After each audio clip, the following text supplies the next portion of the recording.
welcome on the stage, Attorney Andrew Magpuro!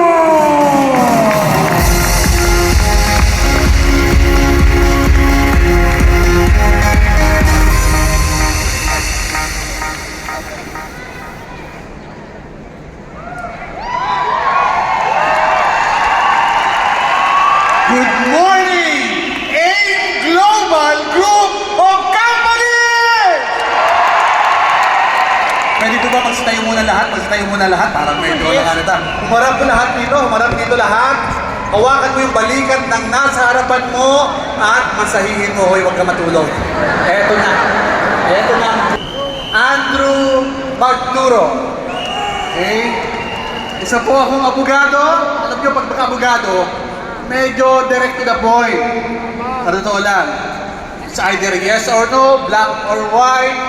Ganoon lang kasimple abogado eh. Kaya nga, nadadala ko sa pagninegosyo ang pagiging abogado. Direct to the point, ano ba ang bottom line? Para hindi na kayo mahirapan, ito ang bottom line ng sharing ko. Okay? Kahit may title at profession ka at may negosyo ka na, katulad ko, para sa'yo ang negosyong ito. Just believe.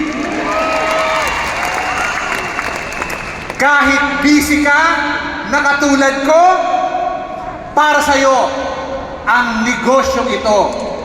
Just believe. Pangatlo, nagdududa ka kung legit ang negosyo ito? Legit ito. Just believe. Idagdag ko ang pang-apat. Kung hindi naman mataas ang pinag-aralan mo at nagdududa ka pa sa negosyo natin, ay just believe naman, tinamaan naman ang magaling. Okay? So, maraming bago. Magpapakilala po muna ako. Ako po si Attorney Drew M. Magturo. Magturo po ang apelido ko kasi po nananalaytay sa dugo ko ang Magturo. Naniniwala po ba kayo? Pag hindi ako nagturo habang ako nabubuhay, isusumpa ako ng aming mga ninuno. Ang first name ko po ay Andrew. Sa mga kalalakihan, you can call me Drew. Sa mga kababaihan, you can call me anytime. Yan. Ang middle initial ko po ay M. Kasi po ang middle name ko, Magaling. Tawagin niyo Attorney Drew Magaling Magturo. Okay po ba yan? Kwentuhan lang. Okay? First, ako po ay isang abogado. I have been in the practice of law for more than 28 years. Hindi ako tatlong taong abogado, 5 taon. Ako po ay matagal ng abogado. 28 years na po in the practice of law. First 3 years ko po, as a background, isa po akong corporate lawyer sa Makati. Mataas ang sweldo. Kasi corporate lawyer eh. Pero malungkot. Bakit? Kaliwa kanan, harap likod, puro libro. Pag kinakausap ko yung libro, ayaw sumagot. Kaya pag kinausap ko kayo, sumagot kayo, kasi hindi naman kayo, libro. Tama. Saan gwapo? Sa personal o sa picture?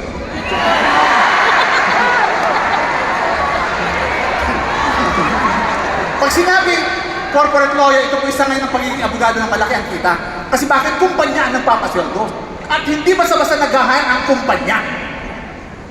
Dalawang qualifications na alam ko sa pagiging corporate lawyer. Number 1, dapat matalino ka. Hindi mag-hire ang kumpanya, pasweldo na pa-ewan-ewan. Dapat matalino ka. And number 2 na qualification, dapat guwapo ka. Mahirap yung qualification ng matalino, pero yung guwapo, medyo inborn yan.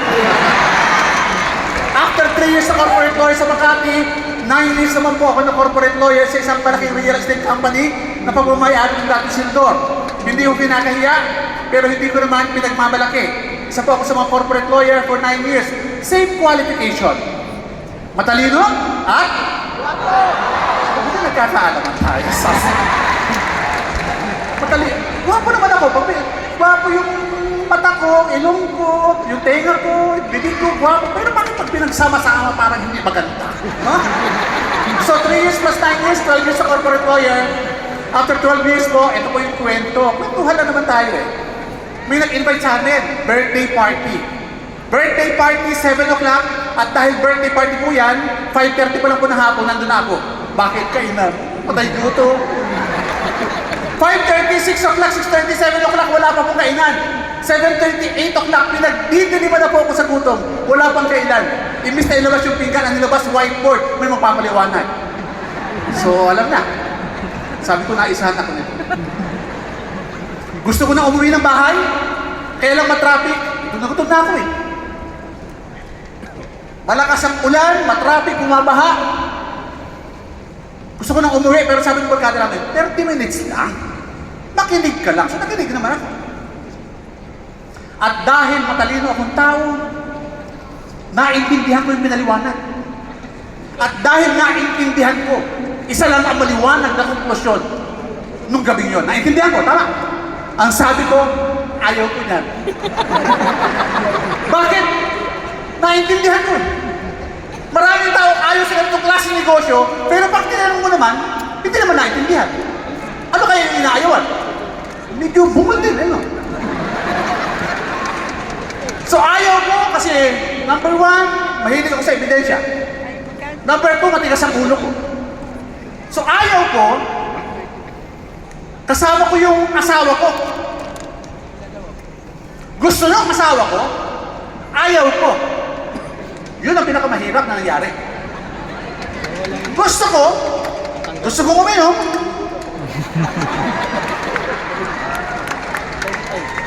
Ayaw ng asawa ko. Eh, sino ba nasusunod sa bahay? Lalaki o babae? Babae. Tama. Ayaw ko, gusto niya, edi, sinunod ko yung asawa ko. Kasi yung asawa ko po ay isang judge. Susundin, hindi. May warrant of arrest ka. Pwede ba tawagin ko ba yung una yung aking magandang asawa? Yeah. Hindi lang po basta-basta judge yan. Okay? Actually, siya po ang naghatid sa akin sa ganitong klaseng negosyo. Wait lang, sir. Yung asawa ko po, for your information ha, para lang makita nyo kung sino yung nakatayo. Diba? Yung asawa ko po ay inimbita last month ng US government just to attend the seminar ng Association of American Judges sa US. Okay lang po ba yan? Big time, hindi? Tapos big time yung asawa. So ayaw ko niyan. Gusto ng asawa ko, bahala ka sa buhay mo. Bahala ka, gawin mo yan. So umuwi na madaling araw, nagtitraining from Laguna, pumunta, alas na sa madaling araw, kasama yung mga taga-probinsya. So nagsisigawan, nagpapalakpakan. Sabi ko talagang mga adik itong mga ito ah. Hindi ako naniwala. Ayaw ko talaga. Kaya lang dumating ang mga pagkakataon, pati nanay at tatay ko nakikipalakpak na rin. Medyo sabi ko alanganin na ito ah. May style siyang ginawa, parang kwentuhan lang naman tayo. Inimbita ako ng asawa ko sa Ortigas, bumili tayo ng products. Ipagmaneho mo ako, masunurin asawa, tama. Pinagmaneho ko siya. Sabi sa akin, o tapos na nagpamaneho na ako. Sabi sa akin, umakyat ka, pera ng credit card mo. O di binigay ko credit card ko. Hindi, umakyat ka, pa may pinipirmahan. Pag akyat ko doon, sabi sa akin, mahaba ang pila. If I were you, makinig ka muna ng seminar. Pagtingin ko kanya, maraming tao. Tapos may pinuno ng sindikato at kulto, yung speaker. Sabi ko, napakagaling. Style pala niya yun. Dumarating ang mga linggo buwan, napapaupo ko sa bandang kita sa harapan, at nung napanood ako na sa harapan, naintindihan ko na, maganda pala. Sumobra naman na naintindihan ko. Dati nakaupo na ako, ngayon nakatayo na ako dito para magpaliwanag. Isa sa mga lessons na natutunan ko, you cannot escape your destiny. Pag may nakatakta pala sa issue, Lord, wala kang magagawa. Actually, yung pagkakaimbita sa inyo dito, pagkakasali nyo sa Alliance in Motion Global, it's part of God's mysterious design. Amen? Hallelujah! Praise the Lord! Sumali po ako sa Alliance in Motion Global, January 2019, through President Joseph Lim. January 2019, sumali po sa Alliance in Motion Global. After 2 weeks of doing the business, ako po ay naging Gold Executive Awardee. After 2 weeks. And after 2 months of doing the business, I earned my first million doing the business part-time. Okay lang po ba yun? And also, noong 2019, ako po ang 2019 Rookie of the Year. Okay lang po ba yun? Attorney, bakit ka mabilis? Ang tanong ko, bakit ka mabagal? Kasi sigurado ako na maganda ang Alliance in Motion Global kasi ako naniniwala sa kumpanya. Marami na rin po ako mga awards. Top 9, top 18 ng pandemic. After pandemic, top 6, top 3 ng Project High, top 500, top 200 ng company. Okay lang po ba yun? Doing the business part-time.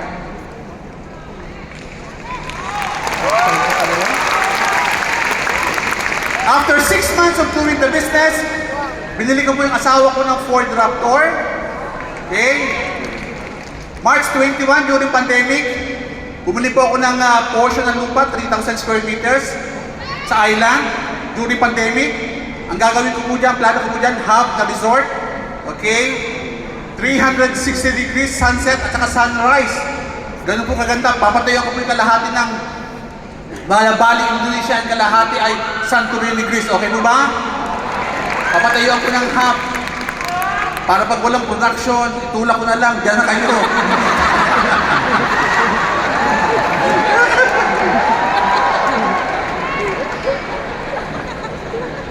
Okay. April 2022, I was able to buy Mercedes-Benz. Gusto ko lang ma-feel yung experience of driving a luxury car. Kala ko nung bata pa ako, ang nagmamaneho, nagmamayari ng Mercedes-Benz, matanda, Chinese negosyante, hindi pala. Sa Alliance in Motion Global, pwede pala ang bata at guwapong tulad ko. Wala, pag inaantok po kayo dyan, may lumalabas ng cup of coffee, totoo. Nagsesensya na palikod-likod. Grabe, no? Actually, hindi ko naman pangarap ang Mercedes-Benz. Kaya lang makikita mo talaga sa Alliance in Motion Global, pati hindi mo na pangarap, pwedeng matupad. Okay? January 2023, last year, nakabili po ako ng 300 square meters sa prime subdivision sa Mission Hills sa Antipolo. Okay? Ito na po. Pakape-kape, pa-travel-travel. Okay lang po ba? Nagkakape ang inyong lingkod? Nagkakape po ako sa Starbucks. Okay lang po ba? Yung Starbucks po ay nasa Hollywood, California. Saan pa po ako nagkakape-kape? Sa Japan. Okay lang po ba? Saan pa po ako nagkakape-kape? Sa South Korea. Talo pa po ng mug ko. Maraming naaabot. Saan pa po ako nagkakape-kape? Sa Spain. Saan pa po ako nagkakape-kape? Sa France. Saan pa po ako nagkakape-kape? Sa Italy. Saan pa po ako nagkakape-kape? Sa Mediterranean Sea. Diba? Naalala ko yung barko po niyan kasi cruise po yan sa Europe. Okay? Cruise po yan sa Europe kasi laki po ng Mega Mall. Nagbabalik sa alaala ko yung picture ko.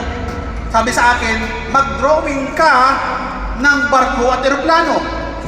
O drawing ko, mas malaki yung eroplano kaysa sa barko. Sabi ng teacher ko, wrong! Never na magiging malaki ang barko sa eroplano. Ay nung nakita ko yung cruise namin, mas malaki pa sa eroplano. Kaya hinahanap ko talaga yung teacher ko. Mali-mali ang tinuturo talaga. Di ba? Saan pa ako nagkakape-kape? Sa Rome, Italy. Mamma mia. Saan pa ako nagkakape-kape? Sa Athens, Greece. Saan pa ako nagkakape-kape? Sa Santorini, Greece. Saan pa ako nagkakape-kape? Sa London. Okay lang po ba? Alam niyo po, isa sa mga natutunan kong lesson, ang bawat trip is an educational trip. Ma-expose kayo sa first world. Doon kayo magkape, doon kayo mag-travel. Kasi pag nakikita mo yung mga mayayaman sa Europe, iba ang vibrations. Kung hindi nyo maka-afford na magkape sa abroad, magkape kayo sa mamahaling hotel. Mura lang. Magkano ba yung 300 na kape versus yung coffee dyan?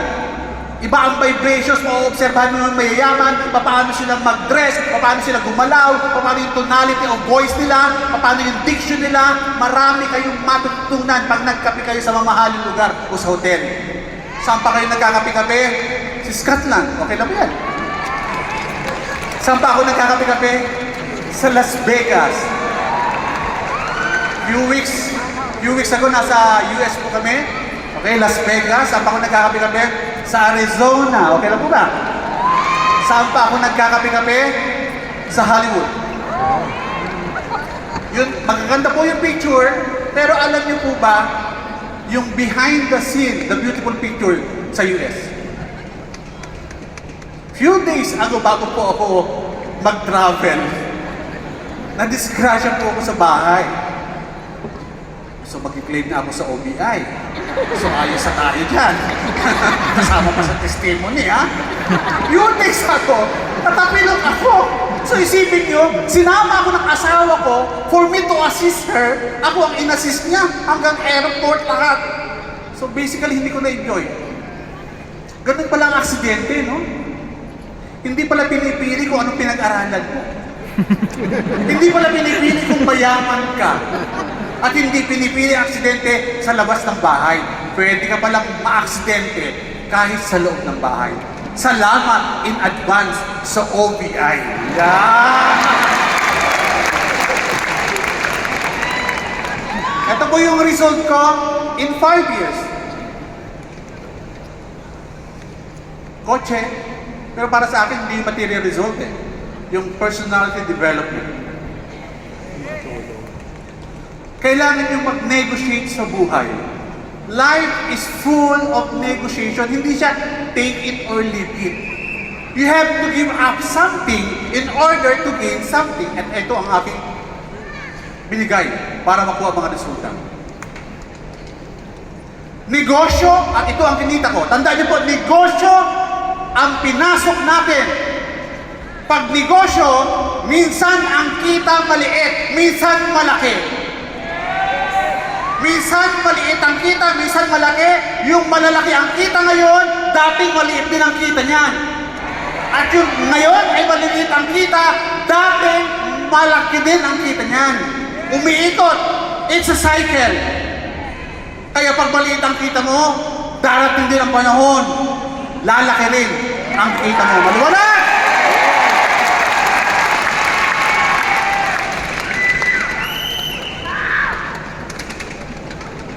What if, after 5 years, magtatagumpay ka? What if, after 5 years, magtatagumpay ka? Paano mo haharapin ang mga challenges ngayon? Bibigay ka ba kung alam mong after 5 years, magtatagumpay ka? Mawalan ka ng tao, okay lang. Pag nawala ka ng tao, naubos ang tao mo, ibig sabihin, tapos na sila sa misyon nung sumali sila. Hindi sila masamang tao, na-fulfill lang nila yung kanilang goal pag sa pagsali sa team mo. At kung maliit man ang kita mo, it's okay. Huwag mong aasamin ang malaking kita o magandang resulta. Ang asamin mo ay magkameron ka ng tamang ugali para harapin ang mga challenges na kailangan para magtagumpay.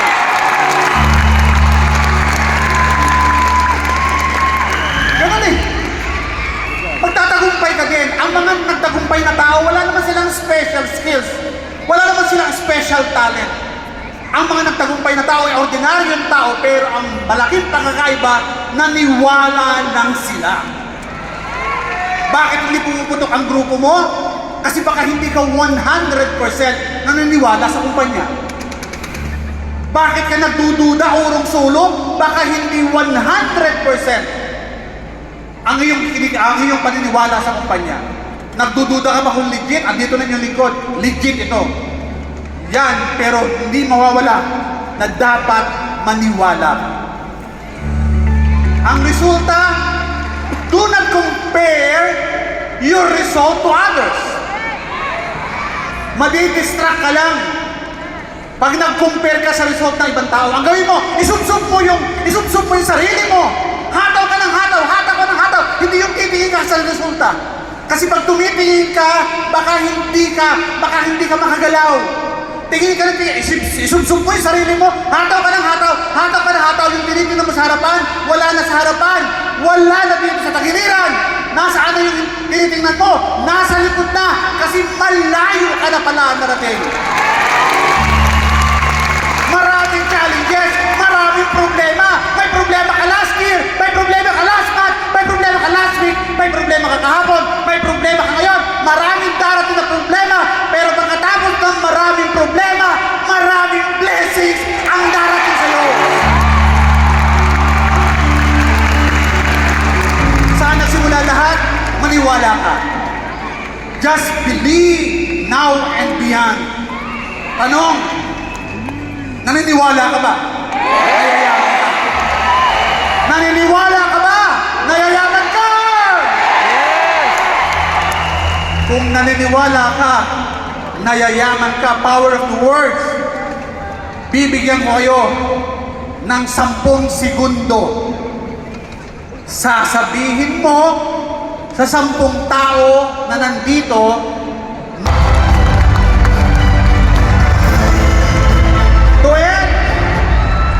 Duen, akala ko po, nung bata pa ako, ang pinakamagandang trabaho sa buong mundo, maging abogado. Mali po pala ako. Ang pinakamagandang trabaho po pala sa buong mundo ay yung trabaho na kaya mong baguhin ang buhay ng ibang tao. Ako, si Ato